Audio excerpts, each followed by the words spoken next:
네, 안녕하세요. 살림이 스트레스를 치유한다는 주제로 여러분을 찾아뵙게 되었습니다. 저는 카톨릭 관동대학교 휴먼서비스대학 살림치유학과 김소연입니다. 목차는 다음과 같습니다. 살림치유학과 소개와 살림치유란 또 인자와 그다음에 스트레스와 살림치유의 효과에 대해서 말씀을 드리도록 하겠습니다. 네, 저희 학과 소개를 하도록 하겠습니다. 저희 학과는요, 국내 유일한 산림치유학과로서요, 성인 학습자를 대상으로 해서 인생 이모작을 준비하는 성인들을 위해서 마련된 학과라고 보시면 될 것 같습니다. 네, 저희 학과를 졸업하면 도대체 무엇을 할까요? 라는 생각을 많이 하실 텐데요.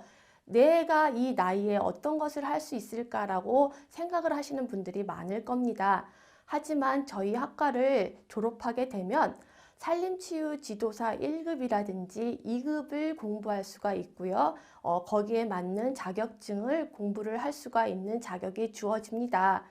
그림에서 보는 것처럼 나이가 조금 지긋한 분들도 살림에 관련된 직업을 찾을 수가 있는데요. 이렇게 우리는 이런 것을 전반적으로 산림복지 전문가 과정이라고도 하고 그림에서 보는 것처럼 산림교육 전문가 과정은 숲해설이라든지 유아숲 지도사, 숲길 등산 지도사에 국한되어져 있지만 복지가 붙어서 산림복지 전문가는 산림치유 지도사까지 포함됐다고 보시면 될 것 같습니다. 네, 우선 산림에 대해서 말씀드리기 전에 산림욕 하는 얘기 많이 들어보셨을 거예요. 이 산림욕은 일본에서 들어온 용어라고 보시면 될 것 같습니다. 1982년에 야키야마라는 임야청, 우리나라로 보면 산림청이죠. 청장이 산림을 보호하는 차원에서 만들어진 용어라고 보시면 될 것 같습니다. 하지만 그 의도와는 다르게 산림욕이 우리가 인체의 건강에 유효하다는 것을 알게 되었습니다. 그것이 우리가 잘 많이 들어보셨던 피톤치드라고 보시면 됩니다. 그래서 그 피톤치드가 이 호흡기랑 그 다음에 피부를 통해서 우리가 몸에 흡수가 돼서 그것이 나를 통해서 마음을 편안하게 하고 휴식을 취할 수 있는 곳이 이제 산림욕이라고 말씀을 드릴 수가 있습니다. 그래서 만약에 산림욕을 원하시는 분들이 계시면 하루 중에 오전에 가서 활동을 하시는 것이 인체의 건강에 도움이 되고 있습니다. 이것이 발전을 해서 지금의 일본의 산림 테라피라는 것이 발전했고요. 그게 우리나라의 산림 치유라는 용어로 들어오기 시작했습니다. 네, 우리나라의 산림 치유가 도입된 배경이 있죠. 앞에서 설명드렸던 산림요기라는 것들이 활성화되기도 했고요. 또 우리나라가 70년대, 80년대 경제적인 수준이 선진국 못지않게 도달하기도 했고요. 또 무엇보다도 휴양이라는 개념, 그 다음에 여가 시간이라는 것들이 증가됨에 따라서 자기를 뒤돌아볼 수 있는 기회를 가지게 됐습니다. 그게 이제 앞으로 나의 건강과 삶의 질에 대한 관심이 고조가 됐고요. 산림욕을 통해서 주관적인 경험이 효과가 있죠. 나는 산에 갔더니 기분이 좋더라, 머리가 맑더라는 것들을 이제 앞으로는 객관화하고 과학적으로 검증하는 단계를 가지게 됐습니다. 우리나라뿐만 아니라 이제 국제에서도 자연치유, 산림치유에 대한 관심이 활발해지고 있다라는 겁니다. 그 이유는 알다시피 고령화 시대의 100세 시대와 더불어 지금 우리가 살고 있는 경쟁사회, 그다음에 주변의 다양한 환경 스트레스가 아무래도 산림치유에 관심을 증가하게 만들었던 것 같습니다. 자, 그러면 산림치유의 정의부터 한번 알아볼까요? 산림치유의 정의는 제가 만든 것이 아니라 산림휴양 문화에 관한 법률에 의해서 제정이 되어져 있습니다.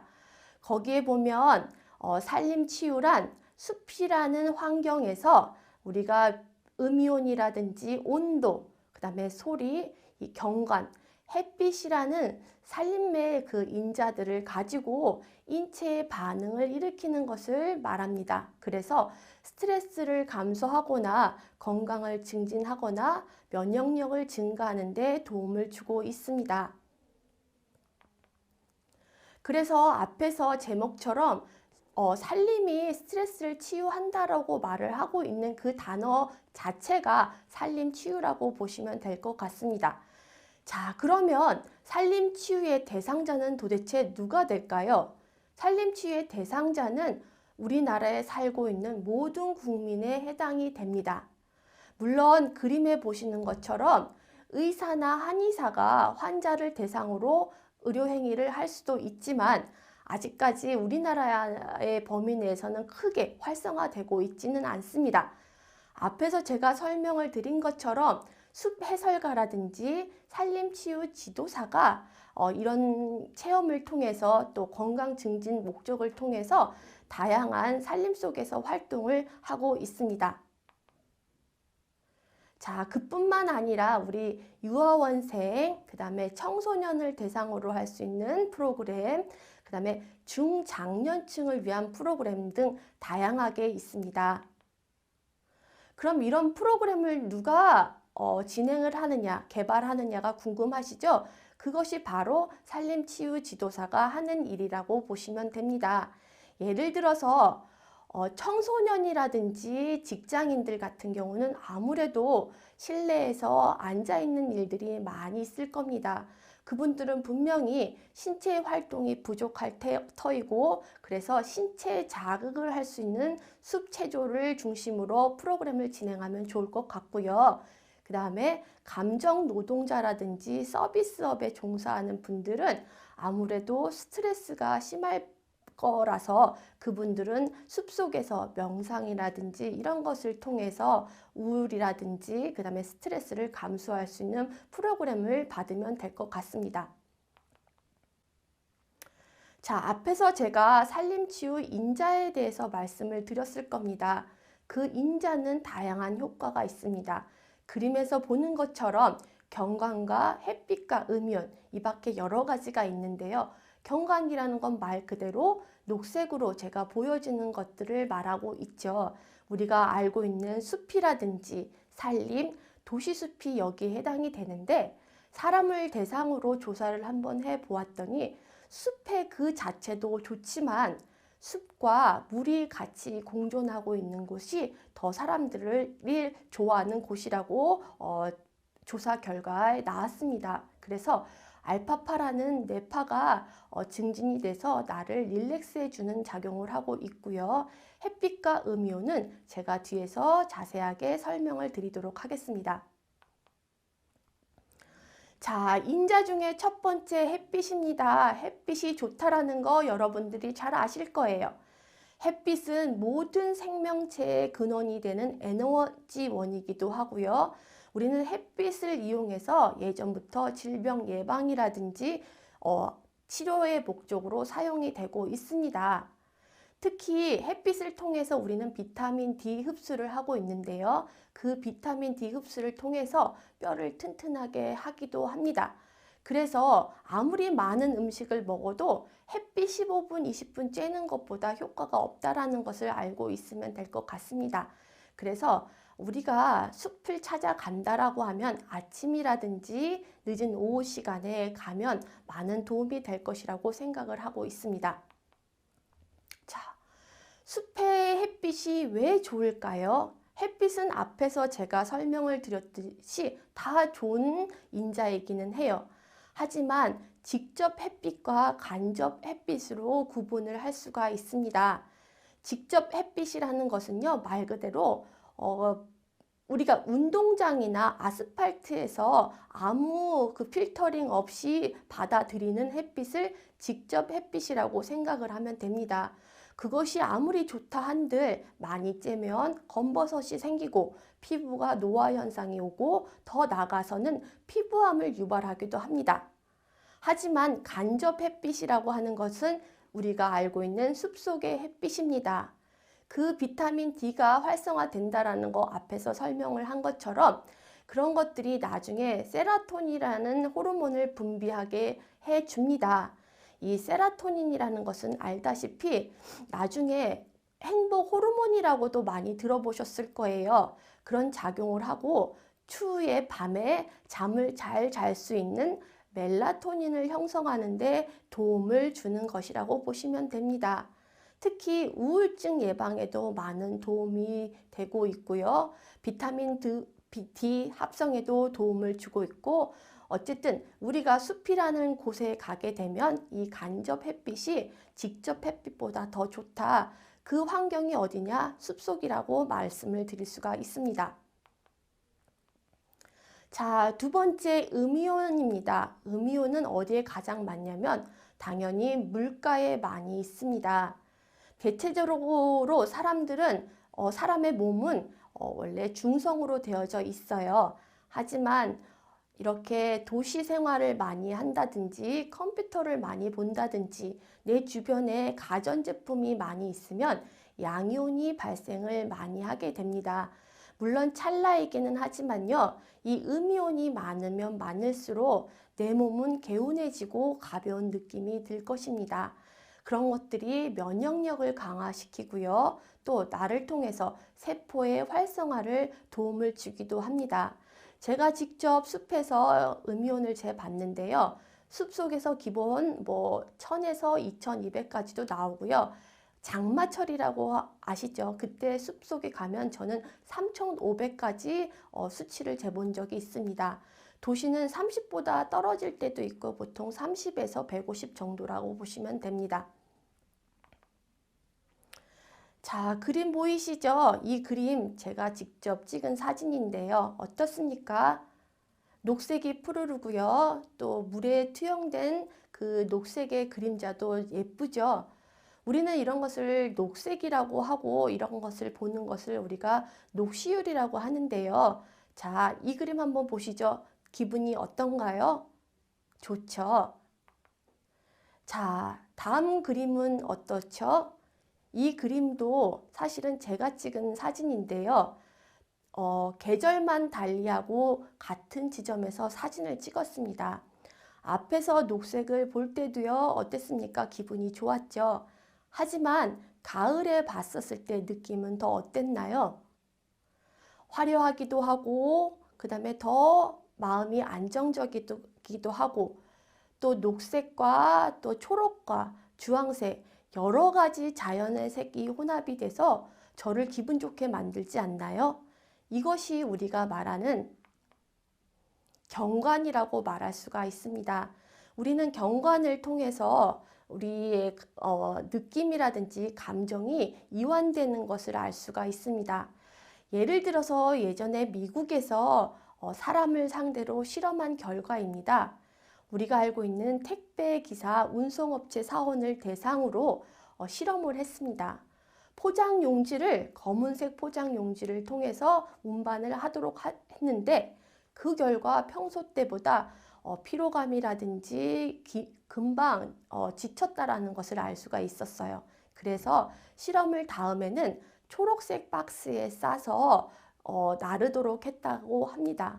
그랬더니 사람의 감정이 어떻게 됐냐, 좀 가라앉고 또 평온해지고 눈의 피로도 안정했다라는 결과가 나왔습니다. 그래서 이 루이스 체스킨이라는 사람이 색채와 인간의 감정은 분명히 긴밀한 관계가 있다라는 것을 알게 되었습니다. 자, 숲속의 색은 한 가지 색만 있는 것이 절대 아닙니다. 그림에서 보는 것처럼 제가 5분 정도 가을에 숲속에 나가서 학교 운동장에서 주워온 나뭇잎들입니다. 이 나뭇잎들도 어때요? 자연의 색이 수십 가지 종류로 다양하게 있습니다. 이렇듯 산림에서의 이 색깔은요, 심신을 안정하게 만들고 또 스트레스의 호르몬인 코티솔 분비를 억제해 주는 효과가 있습니다. 당연히 긴장이 아닌 릴렉스 할 수 있는 상태를 우리는 부교감 신경계라고 하는데요. 그 부교감 신경계를 활성화시키기도 하고 정서적, 신체적 안정감을 주기도 합니다. 그래서 뇌파 측정 시 알파파가 증가해서 평온한 느낌을 받을 수도 있고요. 또 혈압이라든지 뇌 활동이 진정을 할 수 있는 효과가 바로 숲이라고 보시면 될 것 같습니다. 자, 피톤치드입니다. 많이 들어보셨을 거예요.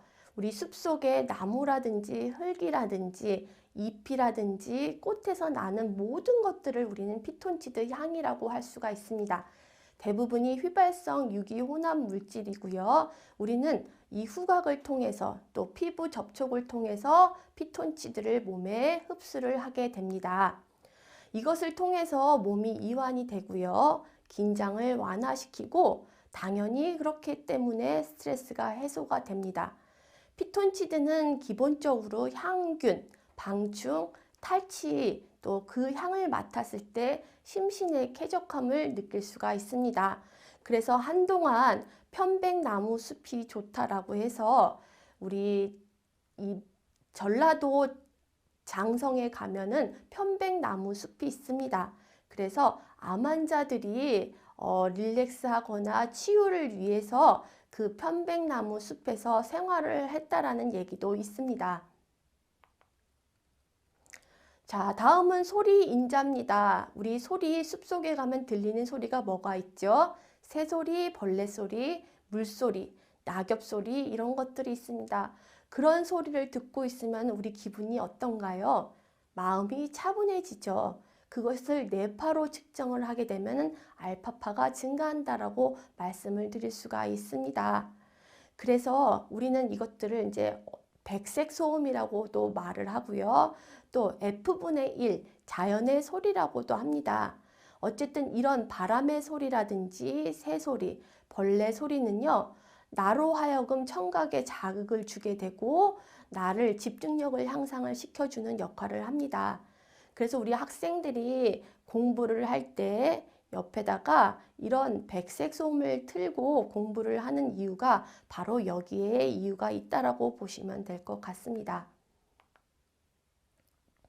자, 촉각입니다. 촉각은 우리가 차가운 물에 발을 담갔을 때 시원한 느낌, 땀이 났었을 때 바람이 스쳐 지나가면서 개운하게 땀이 말리는 느낌들을 우리는 촉각이라고 말할 수가 있죠. 그리고 그림에서 보는 것처럼 이 흙을 밟는 것도 좋은 촉각의 요인 중에 하나입니다. 이 신체 접촉을 통해서 에너지를 교감하게 되면 내 몸의 항산화제의 역할을 하게 됩니다. 앞에서 설명한 것처럼 내 몸에 음이온이 많은 것이 좋은데 그 찰나 순간이라고 말씀을 드렸죠. 그래도 이 땅에서의 음이온이 내 몸을 계속 좋게 만든다라고 보시면 될 것 같습니다. 자, 이제 먹거리입니다. 아무리 지금까지 산림치유 인자가 좋은 것이 내 몸 밖에서 좋다라고 한들 우리가 먹는 것을 잘 먹어야 된다는 얘기 많이 들어보셨을 거예요. 산림에는 이렇게 다양한 약용식물이라든지 산나물이라든지 또 이런 꽃차 같은 것을 통해서 치유적인 효과도 누리고 있습니다. 그래서 많은 사람들이 지금 산나물이라든지 약용식물에 대해서 관심이 많이 있어요. 우리 히포크라테스 기억나시죠? 우리 의학 선서했던 그 히포크라테스가 기원전에 한 말이 있습니다. 질병에 관련된 많은 연구와 공부를 하신 분인 거 우리 학생들도 잘 아실 텐데요. 그분이 한 말이 있습니다. 아무리 주변 환경이 좋고 그 다음에 아무리 건강한 환경이 주어진다 하더라도 먹는 것을 잘 먹지 않으면 질병에 걸린다라는 말이 있습니다. 그것이 우리가 말하는 산림치유 인자에 해당되는 명언이라고 볼 수가 있습니다. 네, 앞에서는 지금까지 산림치유의 인자에 대해서 설명을 드렸습니다. 이번 요 부분부터는요, 산림치유가 왜 중요한지, 왜 사람들이 산림치유에 관심을 갖는지에 대한 근본적인 원인에 대해서 설명을 드리도록 하겠습니다. 그래서 첫 번째, 환경 요인의 변화가 있고요. 두 번째는 병의 개념에 대한 변화가 있고요. 또 세 번째는 병의 구조의 변화가 있습니다. 이 세 가지를 가지고 제가 설명을 드리도록 하겠습니다. 네, 인류가 처음에 태어났을 때 목표는요, 뭐냐면 생존이었습니다. 그래서 수렵 채집을 했던 원시인 기억나시죠? 그런 사람들이 하루하루 생존을 위해서 살았습니다. 그러다가 우리가 농경 생활을 하게 되고요. 또 산업혁명을 거쳐서 지금의 도시화가 진행이 됐습니다. 그렇게 바랬던 도시화가 진행이 됐는데요. 앞에서 설명한 것처럼 사람들이 도시화로 인해서 다양한 스트레스를 받고 있었습니다. 그런 것들이 점차 누적이 되면서 병이 생기기 시작했고요. 그래서 지금은 사람들이 다시 삶의 질의 향상을 위해서 숲으로 가고 있습니다. 요즘 길거리에서 많이 보셨을 거예요. 캠핑카를 매달고 가는 사람들도 있고요. 또 비박이라든지 차박이라든지 자연휴양림을 통해서 주말마다 자연을 찾는 사람들이 많이 있습니다. 그것들이 이제는 삶의 질의 향상을 위해서 사람들이 추구하고 있는 거죠. 이제 그런 것들이 어떻게 보면은 변화는 환경 요인의 변화라고 말씀을 드릴 수가 있습니다. 자, 다음은 병의 개념의 변화입니다. 병의 개념은 두 가지로 말씀을 드릴 수가 있는데요. 동양의학에서 말하는 치유와 서양의학에서 말하는 치료로 구분되어 말씀을 드리도록 하겠습니다. 치유는요, 질병의 발병 원인을 제거하는 데 중점을 둡니다. 그래서 우리가 말하는 서양의학에서는 제가 만약에 두통이 와요. 두통이 오면은 우리는 병원 가서 두통에 대한 약을, 진통제를 처방을 받습니다. 그것이 대증기법이라고 말할 수가 있어요. 왜냐? 증상 자체를 없애주는 개념이기 때문입니다. 하지만 우리가 말하는 동양의학에서 치유는요, 저 사람이 왜 머리가 아픈지를 먼저 얘기를 합니다. 머리가 아픈 이유는 다양하겠죠. 내 개인적인 스트레스도 있을 테고, 예를 들어서 뭐 부부관계, 자식의 문제 등이 있을 거예요. 그래서 치유는 그 근본적인 것들을 제거해 주는 겁니다. 그래서 스스로 병을 이겨내게 하는 행위라고 보시면 돼요. 그래서 우리는 이런 것들을 자연요법, 또 한의학적 대체의학, 보안요법이라는 말로 사용을 하고 있습니다.